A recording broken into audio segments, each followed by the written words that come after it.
Ibn Taymiyyah, 1263–1328, was a highly influential Islamic scholar, theologian, jurist, and philosopher from Harran, which is now part of modern-day Turkey.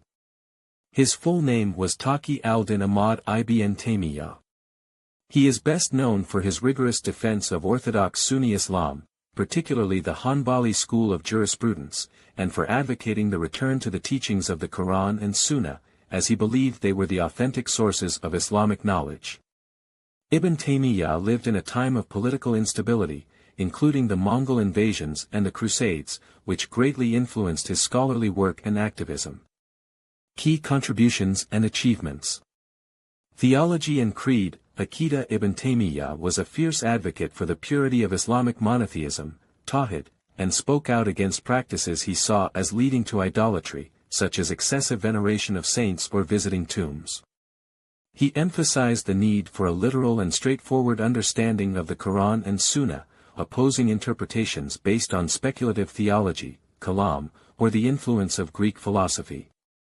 Opposition to innovations. Bid'ah. Ibn Taymiyyah strongly opposed what he viewed as innovations, bid'ah, in Islamic worship and practices that had no basis in the Quran or Sunnah.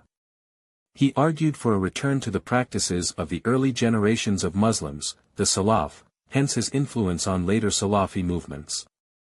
Jurisprudence. Fiqh. Although he was a follower of the Hanbali school of Islamic law, he often took independent stances on various legal issues. He called for flexibility in legal rulings, considering the broader purposes of Islamic law, maqasid al-Sharia, over rigid adherence to particular legal schools, madhahib. Critique of philosophers. Ibn Taymiyyah was critical of the influence of Greek philosophy on Islamic thought, particularly the works of philosophers like Ibn Sina, Avicenna, and al-Farabi. He argued that their adoption of Aristotelian logic and metaphysics had